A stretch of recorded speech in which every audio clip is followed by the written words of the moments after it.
देखो आज का प्रैक्टिकल है स्टोक की विधि द्वारा दिए गए द्रव का श्यानता गुणांक ज्ञात करना। श्यानता गुणांक क्या है ये पता होना चाहिए तुम्हें। इसके बारे में स्टोक का नियम क्या होता है ये भी पता होना चाहिए तुम्हें। इसके लिए मैं थोड़ा सा लिख देता हूँ इसमें कि अगर मान लिया सपोज करो कोई ऐसा ट्यूब है या बेलनाकार बर्तन है जिसमें कोई लिक्विड भरा है, अगर कोई ये लिक्विड हमने इसमें भर दिया और इसके अंदर हम कोई ऑब्जेक्ट यानी कि गोली इसके अंदर डालते हैं अगर, तो ये गोली जब इसके अंदर जाएगी, इस लिक्विड के अंदर चलेगी, तो लिक्विड की परतों में मोशन क्रिएट होगा, वो चलना फिरना स्टार्ट करेंगे और चलने फिरने की वजह से श्यान बल लगना स्टार्ट हो जाएंगे। श्यान बल जो है वो स्टार्टिंग में श्यान बल कम होंगे लेकिन गोली का वेट जो है वो ज़्यादा होगा, इसलिए अल्टीमेटली फोर्स नीचे लगेगा और उसमें एक्सेलरेशन आएगा, गोली की स्पीड बढ़ती चली जाएगी। जैसे जैसे स्पीड बढ़ती चली जाती है वैसे वैसे जो है वो श्यान बल भी बढ़ते चले जाते हैं और एक कंडीशन ऐसी आती है, धीरे धीरे ये अचीव होती है कंडीशन कि एक कंडीशन ऐसी आती है कि टोटल गोली का वेट प्लस इधर जो अब थ्रस्ट लग रहा है यानी कि जो उत्प्लावन बल लग रहा है और दूसरे जो ये श्यान बल लग रहे हैं इनका टोटल मतलब u plus f is equal to डब्ल्यू के बराबर हो जाता है। स्टार्टिंग में W जाता है तभी गोली नीचे जा रही है और U जो है वो भी फिक्स हो जाता है स्टार्टिंग में ही। जैसे गोली पूरी डूबी तो फिक्स्ड U लगने लगेगा। लेकिन ये कैपिटल F ये जो श्यान बल हैं, विस्कस फोर्सेस हैं, ये वैरी करते हैं कितनी गोली की स्पीड है उस हिसाब से, क्योंकि गोली तेज चलेगी तो उनके जो परतें हैं वो भी उतना ही तेज मूव होंगी, तो उस हिसाब से ये श्यान बल बदलता चला जाता है। जब ऐसी कंडीशन आ जाए तो देखो total upward force is equal to downward force हो गया है, इसका मतलब नेट फोर्स क्या हो गया, बॉडी पे नेट फोर्स 0 हो गया है। और जब नेट फोर्स 0 हो गया है तो उसका मतलब F इक्वल टू एम लगा तो फोर्स 0 हो गया है, मास 0 हो नहीं सकता, तो इसका मतलब क्या हुआ, एक्सेलरेशन 0 हो जाएगा। एक्सेलरेशन 0 होने का मतलब, त्वरण 0 होने का मतलब है कि या तो बॉडी रेस्ट में रहेगी और या फिर अगर मूव कर रही है तो कांस्टेंट वेलोसिटी से मूव करती रहेगी, कांस्टेंट वेलोसिटी से मूव करेगी। अब चूंकि ये पहले से चल रही थी तो इसलिए ये काम तो होगा नहीं कि ये रुक जाए, क्योंकि फर्स्ट इंप्रेशन हमारे दिमाग में यही आता है कि अगर हम तुमसे पूछे किसी वस्तु पे कोई बल कार्य नहीं कर रहा है तो वो क्या होगा, तो हर कोई यही कहेगा कि वो रुकी रहेगी। लेकिन नहीं, वो पहले क्या कर रही थी उस पर देखो। न्यूटन का जो प्रथम नियम है वो ये कहता है कि अगर बॉडी रेस्ट में थी तो रेस्ट में रहेगी, मोशन में है तो मोशन में रहेगी जब तक कि कोई फोर्स नहीं लगता। तो अगर कोई फोर्स नहीं लग रहा है तो या तो वो रेस्ट में रहेगी या मोशन में। यहाँ पर क्या सिचुएशन है, वो मोशन में थी, तो अब वो कंटिन्यूअसली उसी वेलोसिटी से, जितनी वेलोसिटी उसने यहाँ अटेन कर ली होगी, 0 वेलोसिटी से यहाँ से गिरी होगी, धीरे धीरे बढ़ते यहाँ तक आते अगर उसने v वेलोसिटी जो है वो ले ली है तो अब इसके बाद वो कंटिन्यूअसली v वेलोसिटी से ही नीचे गिरती रहेगी। ये एक इवेंट होती है, ठीक है ना। जब वेलोसिटी कांस्टेंट हो जाए तो उस कांस्टेंट वेलोसिटी को कहा जाता है, एक स्पेशल नाम दिया जाता है सीमांत वेग, या फिर इसको कहते हैं टर्मिनल वेलोसिटी। सीमांत वेग का मतलब है कि सीमा का अंत हो चुका है। कौन सी सीमा का अंत हो चुका है, वेलोसिटी के बढ़ने की। वेलोसिटी धीरे धीरे बढ़ती चली जा रही है और बढ़ते बढ़ते उसका सीमा का अंत हो गया है। टर्मिनल माने भी यही होता है जहां पे कोई चीज कांस्टेंट हो जाए, कोई चीज फिर न बदले, ठीक है। जैसे एयरपोर्ट पे होते हैं टर्मिनल 1, टर्मिनल 2, टर्मिनल 3, मतलब उसके बाद वहां तक जाने के बाद फिर तुम्हें चले ही जाना है ऊपर उसको, ठीक है ना। वो एक एंड पॉइंट है तुम्हारा उस शहर में, उसके बाद एरोप्लेन में बैठ के चले जाओगे, कुछ भी सेंस लगा लो। तो सीमांत वेग का जो कंसेप्ट है वो यही है कि जब बॉडी टर्मिनल वेलोसिटी से चलना स्टार्ट कर देती है उस केस में उसका जो विस्कस फोर्स है, ये इनकी वैल्यू जो है एक साइंटिस्ट है स्टोक, उन्होंने बताई थी। तो स्टोक ने, अब स्टोक का नियम भी देख लो क्या होता है। स्टोक का नियम ये होता है कि अगर बॉडी सीमांत वेग से चल रही है तो उस समय विस्कस फोर्स कितने लगेंगे, तो वो F is equal to 6 pi eta RV, ये फॉर्मूला होता है।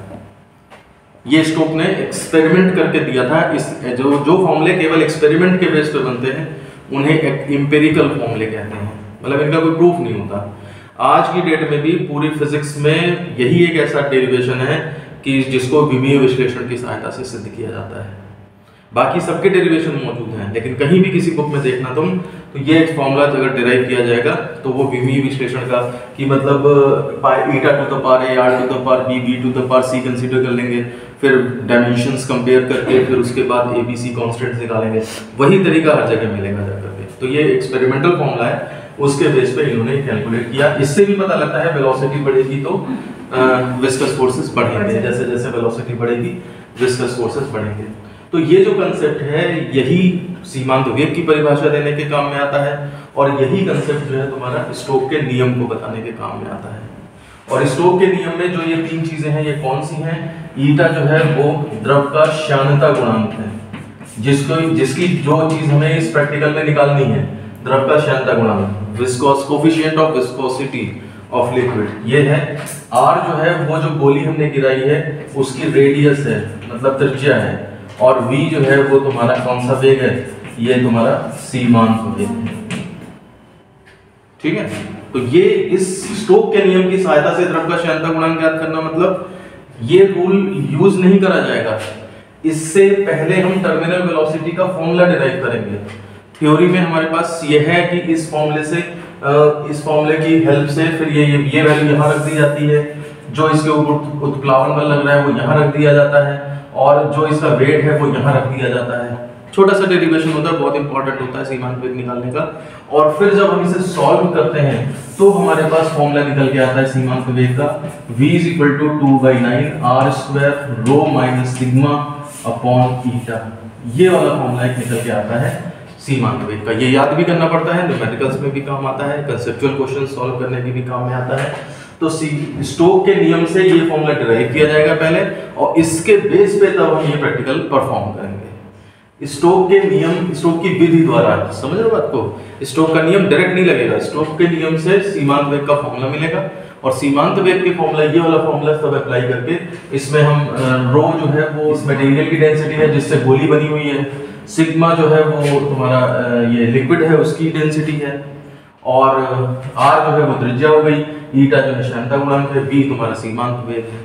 तो अगर हम सारी चीजें इसमें पुट कर लें, v r² रो सिग्मा ये पुट कर लें, तो हमारा ईटा जो है वो पता लग सकता है, समझ रहे हो? तो ये कुछ थोड़ा सा इनिशियल्स थे, इस प्रैक्टिकल को करने से पहले ये सब हमें पता होनी चाहिए, तब हम इसको परफॉर्म करेंगे। देखो बात आती है कि आवश्यक उपकरण कौन कौन से होंगे, तो साथ ही साथ हमने फॉर्मूला जो बताया था अभी सिद्धांत वही हो जाएगा कि सीमांत वेग जो है v = 2/9 r² rho minus sigma into g/ईटा, ये फॉर्मूला था। और इसमें से अगर हमें ईटा निकालना है तो ईटा इस तरफ ले आओ, तो ये हो जाएगा 2/9 r² rho minus sigma into g/v, क्योंकि हमें प्रैक्टिकल में ये निकालना है तो इसलिए हमने लेफ्ट में लिख लिया। तो अगर किसी प्रैक्टिकल की बुक में डायरेक्ट ये फॉर्मूला लिखा है तो ये कोई नया फॉर्मूला नहीं है, जो हमने वो याद किया है उसी में हम इधर उधर शिफ्टिंग करके ये सब निकाल सकते हैं। अब इसमें चाहिए क्या? एक तो हमें आर नापना पड़ेगा, रो सिग्मा ये उनके घनत्व है मटेरियल्स के, गोली किसका घनत्व क्या है जिस मटेरियल से बनी है, और लिक्विड का घनत्व क्या है, तो ये चीजें तो टेबल से मिलेंगी हमें, इसको तो हम नहीं नाप सकते। जी कितना है ये भी टेबल से मिलेगा, और वी नापना है। यानी कि लैब में हमें केवल दो काम करने हैं, गोली की त्रिज्या नापनी है और सीमांत वेग नापना है, ठीक। अब सीमांत वेग नापने के लिए और त्रिज्या नापने के लिए क्या क्या चीजों की जरूरत पड़ सकती है, तो जाहिर सी बात है आवश्यक उपकरण एक एक करके पता लगते जाएंगे। कांच का एक लंबा जार होगा, तो ये लैब में जो अपरेटस होता है ओरिजिनल अपरेटस, वो तो खैर टूट जाता है। क्यों टूट जाता है? क्योंकि उसकी जो कांच की ट्यूब होती है वो सेंसिटिव होती है, कोई भी झटका लगा या कुछ लगा वो टूट जाती है। तो इसलिए हम क्या करते हैं कि बच्चों के थ्रू ही एक अपरेटस बनवा देते हैं इस तरह का। मैं उसको दिखाता हूँ, देखो ये बच्चों ने बनाया है, ये इधर नाम भी लिखे हैं, इस तरफ ये नाम लिखे हैं, ठीक है, जिन बच्चों ने बनाया है मिल करके। इसमें क्या है, एक मैं इसको पहले इस तरह से दिखा देता हूँ, ठीक है ना। ये नीचे भी एक प्लेट है, तवा है बल्कि ये, और ऊपर भी एक तवा है, ठीक है ना। ये बच्चों ने खरीदा होगा। फिर उसके बाद ये सरिया है 3, इनको बेल्ट किया। फिर ये नीचे की तरफ देखो, यहाँ पे ये एक पाइप है 2 इंची वाला, उसका टुकड़ा काट के लगाया है। ऊपर एक पाइप है 2 इंची का, वो टुकड़ा लगाया है, वेल्ड करवाया है। उसके बाद क्या किया इन्होंने, ये जो अंदर बीच में ट्यूब दिख रही है ना, ये एक्चुअली ट्यूब लाइट है, ठीक है ना। ट्यूब लाइट को उन्होंने साफ किया उसका पाउडर, इसको जैसे सावधानी से किनारे से खोलोगे, जैसे बल्ब को नहीं लोग खोल करके और उसके अंदर रंगीन पानी भर देते हैं, सेम ऐसे जब इसे खोलोगे और फिर उसके बाद थोड़ा सा इसमें तेजाब थोड़ा डाल के हल्का वाला, और ये पाउडर सब बाहर निकल आता है। तो जितनी लंबी ये ट्यूबलाइट है उतना ही लंबा फिर एपरेटस को बनाना मजबूरी है हमारे सामने, समझ रहे हो बात को। वैसे एपरेटस की लेंथ कम होती है, लेकिन चूंकि ये ट्यूबलाइट का यूज करना था, इसको बीच से काट नहीं सकते, तो इसलिए जितनी लंबी है उतना ही लंबा ये इंस्ट्रूमेंट बनता है, ठीक है ना। और गोली डालने के लिए क्या है, ये ऊपर एक होल का रखा है, इसको अगर देख लो ये इस तरफ दिखाई दे रहा है होल, ये होल बिल्कुल सीधे, इसमें कुछ भी डालोगे तो इस ट्यूब में ही गिरेगा जाकर के। तो ये एपरेटस है जिसको कि मतलब ऐसे ही बना लिया गया है प्रैक्टिकल करने के पर्पज से। अदरवाइज लैब में क्या करा जाता है, अगर लैब में कुछ भी नहीं है तो फिर हम ये मेजरिंग सिलेंडर का इस्तेमाल कर सकते हैं, ठीक है ना। इसमें लिक्विड भर लिया और इसमें, हालांकि टर्मिनल वेलोसिटी नहीं अटेन हो पाएगी इसमें सही से, लेकिन फिर भी डेमोन्स्ट्रेट करने के लिए ये भी काम कर जाता है। अदरवाइज लेंथ मिनिमम उतनी होनी चाहिए जितना मैंने पहला वाला इंस्ट्रूमेंट दिखाया है। तो मैं इसी से समझाने के लिए इसी का यूज कर लूंगा, वैसे वो एपरेटस है करना उससे। तो कांच का एक लंबा जार है, ये लंबा जार हो गया, ठीक है ना। इसके ऊपर ये मिलीमीटर कितना है, कितनी हाइट है, ये हाइट जो है वो मिलीमीटर ना बल्कि सेंटीमीटर के हिसाब से होनी चाहिए जो स्केल होगा, क्योंकि हमें लेंथ पढ़नी है। उसके बाद ये क्या है, श्यान द्रव होना चाहिए, ऐसा द्रव जो थोड़ा गाढ़ा गाढ़ा सा हो।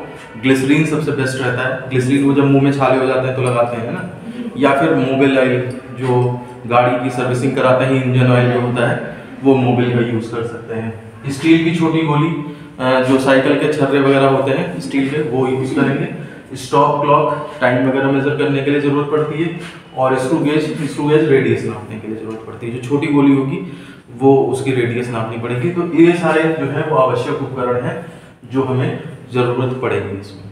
देखो अब देख लेते हैं प्रयोग विधि और प्रेक्षण दोनों एक साथ देखना स्टार्ट करते हैं, क्योंकि जो प्रयोग विधि होगी उसी से ऑब्जर्वेशन लेकर के तब ये टेबल विधि जाती है। तो सबसे पहले क्या करना है, तुम्हें जो भी बेलनाकार सिलेंडर लिया है तुमने, इसको तुम्हें विस्कस लिक्विड जो भी दी है, ग्लिसरीन है या मोबिल है, उससे इसे भर लेना है, ठीक है। ये भर दिया, मैं इसी से एग्जांपल बता रहा हूँ। तो यहाँ तक ये लिक्विड जो है पूरा इसमें भर दोगे, ठीक। इसके बाद जो है जो गोली है तुम्हारे पास, ये गोली है, इसकी त्रिज्या नाप लोगे, क्योंकि एक बार अगर तुमने इसके अंदर डाल दिया तो फिर ये वापस नहीं निकल पाएगी। तो इसलिए ये जो हमारा स्क्रू गेज होता है, ठीक है, ये स्क्रू गेज है। और गोली थोड़ा सा बड़ा दिखाने के लिए मैं चौक का ही इस तरह टुकड़ा ले लेता हूँ।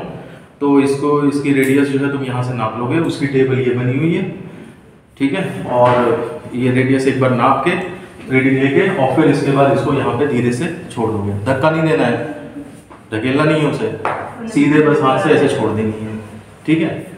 अब क्या होगा, ये गोली जो है वो चलना स्टार्ट होगी। जो अभी मैंने कंसेप्ट शुरू में बताए थे वही इस पे लगने स्टार्ट हो जाएंगे, और थोड़ी ही देर बाद जो है वो गोली सीमांत वेग ले लेगी, ठीक है। अब यहाँ तक की रीडिंग में देखो, प्रेक्षण में क्या हो गया, गोली के पदार्थ का घनत्व ये टेबल से देखोगे कि स्टील है तो स्टील का घनत्व कितना होता है, लगभग 7800 या 7.8 करके होता है। केजी पर मीटर क्यूब में करोगे तो 7.8 × 10⁻³ किलोग्राम पर मीटर क्यूब होगा। प्रायोगिक द्रव मोबिल है तो उसका पता लग जाएगा तुम्हें टेबल से, नहीं तो गूगल पे सर्च कर सकते हो, उसमें कोई बड़ी बात नहीं है। और अगर ग्लिसरीन है तो उसका तुम्हें पता लग जाएगा डेंसिटी कितनी है, वो दोनों चीजें वहां लिख दी। गोली की त्रिज्या के लिए सारणी, तो मुख्य पैमाने का पाठ्यांक, ये बिल्कुल टेबल वही है जो स्क्रू गेज में देखी थी कि मुख्य पैमाने का पाठ्यांक, फिर वृद्धि पैमाने का पाठ्यांक कौन सा खाना उससे मैच कर रहा है, ठीक है ना। फिर गोली का व्यास कितना होगा, तो ये दोनों चीजें जोड़ दोगे, माध्य व्यास इन तीनों का मीन ले लोगे, उसके बाद त्रिज्या कैसे निकलेगी, तो डिवाइड बाई 2 कर दोगे। तो ये तो गोली का तुमने त्रिज्या नाप ली। अब इसके बाद तुमने इसमें छोड़ दिया तो ये गोली थोड़ी देर बाद सीमांत वेग ले लेगी जा करके। सीमांत वेग नापने का तरीका क्या है वो अब देखो ध्यान से। हम क्या करेंगे, चौक से या पेन से इस जो जार है इस पर 3 निशान लगा देंगे बराबर दूरी पर, ठीक है। 10 सेंटीमीटर जैसे मैंने एक्सेप्ट कर लिया, सोच लिया 10 सेंटीमीटर, तो 10 सेंटीमीटर पे ये निशान, ये निशान, ये निशान, ये निशान, इस तरह से लगा देंगे। यहाँ सीमांत वेग के लिए सारणी है, देखो क्रम संख्या, पहला ये दूरी ए बी, कौन सी दूरी तुमने सेलेक्ट की है। तो मानिए सपोज 10 सेंटीमीटर मैंने सेलेक्ट की है, तो 10 10 10, तो यहाँ पे 10 सेंटीमीटर 10 सेंटीमीटर 10 सेंटीमीटर याद रहेगा, ठीक है। अब होता क्या है कि अगर सीमांत वेग मिल गया है तो वेलोसिटी कांस्टेंट है, जो जितनी टाइम में वो यहाँ से यहाँ गुजरेगी उतने ही टाइम में वो यहाँ से यहाँ गुजरेगी और उतने ही टाइम में वो यहाँ से यहाँ गुजरेगी। लेकिन ऐसा प्रैक्टिकली हो नहीं पाता है, क्योंकि जैसे एक बार ग्लिसरीन इसमें भर दिया, अब वो बच्चे प्रैक्टिकल कर रहे हैं, वो ग्लिसरीन जो है वो इम्प्योरिटीज हैं उसके अंदर, वो फिर नीचे बैठ रहा है, उसका होता है ना जैसे भारी भारी चीज जो इम्प्योरिटीज है वो धीरे धीरे नीचे बैठ जाएंगी और नीचे फिर डेंसिटी बढ़ती चली जाएगी, ऊपर पतला पतला सा ग्लिसरीन रह जाएगा, नीचे गाढ़ा गाढ़ा सा हो जाएगा, तो इसलिए वो सीमांत वेग एक्चुअल में उतना नहीं हो पाता है।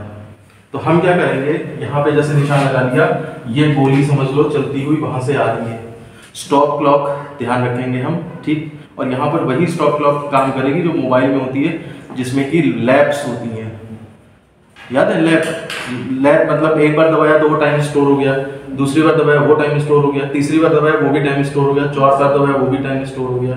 उस तरह की स्टॉपवॉच बहुत काम करती है। यहाँ पे करना क्या है तुम्हें, यहाँ से जैसे ही गोली गुजरी, जैसे ही यहाँ से गुजरेगी तुम स्टॉपवॉच ऑन कर दोगे, जैसे ही यहाँ गुजरी स्टॉपवॉच फिर दबा दोगे, पुराना टाइम स्टोर हो गया, नया टाइम अब और स्टोर होने लगा, समझे। उसके बाद जब यहाँ से गुजरी तो फिर टाइम तुमने दबा दिया एक बार, यहाँ तक का टाइम पता लग गया, और फिर उसके बाद यहाँ तक का टाइम पता लग गया। तो अगर यहाँ पर वो गुजरी थी T1 समय पे, यहाँ से गुजरी है T2 समय पे, यहाँ से गुजरी है T3 समय पे, यहाँ से गुजरी है T4 समय पे, तो ये AB डिस्टेंस ट्रैवल करने में कितना टाइम लगा, इसमें से घटा दो T2 माइनस T1, ये डिस्टेंस ट्रैवल करने में टाइम लगा। नेक्स्ट 10 सेंटीमीटर कवर करने में कितना टाइम लगेगा, T3 माइनस T2 हो जाएगा। नेक्स्ट 10 सेंटीमीटर कवर करने में कितना टाइम लगेगा, T4 माइनस T3। समझ रहे हो बात को। ये टाइमिंग जो है आएंगी वो तुम्हें यहाँ पर लिखनी होगी। अक्सर क्या करते हैं स्टूडेंट्स कि जो ये टाइम यहाँ पे जितना जितना आया वही वहां लिख दिया, उस टाइम पे तो वो गुजरा है वहां से, हमें उस 10 सेंटीमीटर को ट्रेवल करने में कितना टाइम लगा, क्योंकि वेग कैसे निकलता है, वेग जो है वो विस्थापन बटे समय होता है, ठीक है ना। तो विस्थापन तो इतना हुआ, समय तो इसी का चाहिए ना समय। अब यहाँ से गिरते गिरते गिरते गिरते अब यहाँ से जितना टाइम हो चुका उससे मुझे क्या मतलब, मुझे अगर इस ड्यूरेशन में वेलोसिटी निकालनी है तो इतनी दूरी और इतने में कितना समय लगा। तो जितने टाइम पे यहाँ से गुजरी थी, मान लिया 5:03 पे यहाँ गुजरी और 5:30 सेकंड पे यहाँ गुजरी और 3 मिनट और 45 सेकंड पे यहाँ से गुजरी, तो टाइम तो केवल 15 सेकंड का लगा ना, 45 में से 30 किया 15, तो वो 15 वहां समय। अब दूरी है, समय है, दूरी बटे समय, ये वेग निकल आएगा, इसका डिवाइड करोगे ये वेग 3 जो है तुम्हारे सीमांत वेग निकल आएंगे। नियम ये कहता है कि अगर सीमांत वेग आ गया था तो ये तीनों बराबर निकलते, लेकिन वो प्रैक्टिकल कंडीशंस में बराबर नहीं निकलते हैं। हम क्या करेंगे, इसका मीन ले लेंगे और ये हमारा औसत सीमांत वेग निकल आएगा। तो हमें इस प्रैक्टिकल में स्मॉल आर मेजर करना था, उसके लिए ये टेबल है, और स्मॉल बी यानी कि सीमांत वेग मेजर करना था, उसके लिए ये टेबल है, ठीक है ना। ये ऑब्जर्वेशन जब ले लेंगे तब इसके बाद हमारी कैलकुलेशन स्टार्ट होगी। अब देख लेते हैं गणना यानी कि कैलकुलेशंस कैसे करनी है। एक बार हमें स्मॉल आर मिल चुका है, एक बार हमें स्मॉल बी मिल चुका है, ठीक है ना। फॉर्मूला जो होता है इसके लिए हम पहले बता चुके हैं, eta is equal to 2/9 r² rho minus sigma into g by v इधर होता था ना, वो इधर पहुंच जाएगा, ईटा इधर पहुंच जाएगा। इसके अंदर हम क्या करेंगे, 2/9 r² जो भी आ आएगा यहाँ से उसका स्क्वायर यहाँ रख देंगे। ध्यान देना यूनिट्स अगर वो किलोग्राम मीटर पर मीटर क्यूब में है, यहाँ पर फिर वो रेडियस तुम्हारी जो है वो भी मीटर में होनी चाहिए फिर, और यहाँ से जो वेलोसिटी निकली है देखो सेंटीमीटर पर सेकंड में चल रही थी, बाद में उसे मीटर पर सेकंड कर दिया है। जहाँ भी जो भी है या तो MKS में चलाओ या फिर CGS में चलाओ, ठीक है। और रो सिग्मा माइनस सिग्मा जितना भी डेंसिटी है माइनस जितनी इसकी डेंसिटी है इनटू जी की वैल्यू 9.8 अपॉन v जितना आया है वो यहाँ रख देंगे। अब अगर मान लीजिए CGS में चला रहे हो तो जी की वैल्यू फिर 980 पड़ेगी, ठीक है ना। अगर SI में चला रहे हो तो 9.8 पड़ जाएगी। और यहाँ से तुम्हारे पास ईटा जो है इतने पॉइस या डेकापॉइस या जो भी है जिसमें भी आएगा तुम्हारा, तो ये पॉइस जो है वो इतने समथिंग पॉइस। इसको तुम टेस्ट कर सकते हो, जो गूगल पे सर्च कर लो कि भाई ग्लिसरीन था तो उस केस में उसकी कितनी विस्कोसिटी होती है, उससे थोड़ा बहुत मैच करना चाहिए, ठीक है। बिल्कुल मैच तो नहीं करेगा क्योंकि एक्सपेरिमेंटल लिमिट में फिर वही चीज़ आ जाती है कि एक्सपेरिमेंट्स जो है वो 100% एक्यूरेट नहीं होते हैं, लेकिन उसके आसपास तुम्हारा थोड़ा बहुत इसका आंसर आना चाहिए, ठीक। तो इस तरह से ये एक्सपेरिमेंट होता है। एक चीज़ और बता दूं मैं, एरर जो होती है, जो त्रुटि होती है, उसका जो फॉर्मूला होता है परसेंटेज त्रुटि का फॉर्मूला जो होता है वो delta A upon A into 100 इस तरह से होता है फॉर्मूला। ठीक है, इसमें ये बात आती है जैसे मान लीजिए सपोज करो a स्क्वायर b बाई सी है, ये x निकल रहा है, तो सबसे ज्यादा त्रुटि किसको नापने में होगी? तो इसमें देखो यहाँ पर ये तुम्हारा 2 delta A by A into 100 बनेगा plus d delta b by b into 100 बनेगा plus delta c by c into 100 बनेगा जाकर के। समझ रहे हो बात को? ये delta x by x into 100 इस तरह से बन जाएगा। तो देखो सबसे ज्यादा एरर किसकी वजह से हो रही है? डबल, बाकी सब सिंगल सिंगल, यानी कि जो हायर पावर में होता है उसकी वजह से त्रुटि ज्यादा बनती है। तो इस फॉर्मूले में जो है वो रेडियस जो है वो स्क्वायर के उसमें है फॉर्म में, इसलिए इसके नापने में अगर गलती हो गई तो एरर बहुत ज्यादा हो जाएगी। इसीलिए त्रिज्या को जो है यहाँ पे स्क्रू गेज से नापा गया है। गोली छोटी है लेकिन हम वर्नियर कैलिपर से भी नाप सकते थे, लेकिन नहीं, ज्यादा एक्यूरेसी चेक करने के चक्कर में उसको स्क्रू गेज से मेजर किया गया है ताकि वो उसमें एरर ना हो, क्योंकि अगर उसमें कोई एरर हुई तो वो फिर आंसर को बहुत ज्यादा चेंज कर देगी।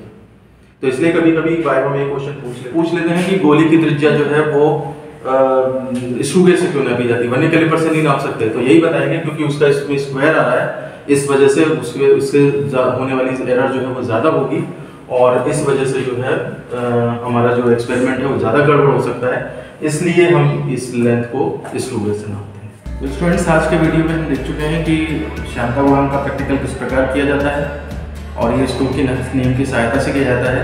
लैब में मैंने आपको समझाया है कि इससे कैसे करते हैं, लेकिन एक्चुअल अप्रेंटिस भी मैंने आपको दिखाया है जिसके थ्रू लैब में परफॉर्म करेंगे तो ज़्यादा अच्छे रिजल्ट आएंगे। तो वीडियो अगर पसंद आया है तो इसे लाइक करें और दोस्तों में भी शेयर करें। साथ ही साथ चैनल पर पहली बार आए हैं तो इसे सब्सक्राइब जरूर कर लें ताकि इसी तरह के वीडियोस आपको और भी मिलते रहें। मिलते हैं आपसे नेक्स्ट वीडियो में। धन्यवाद।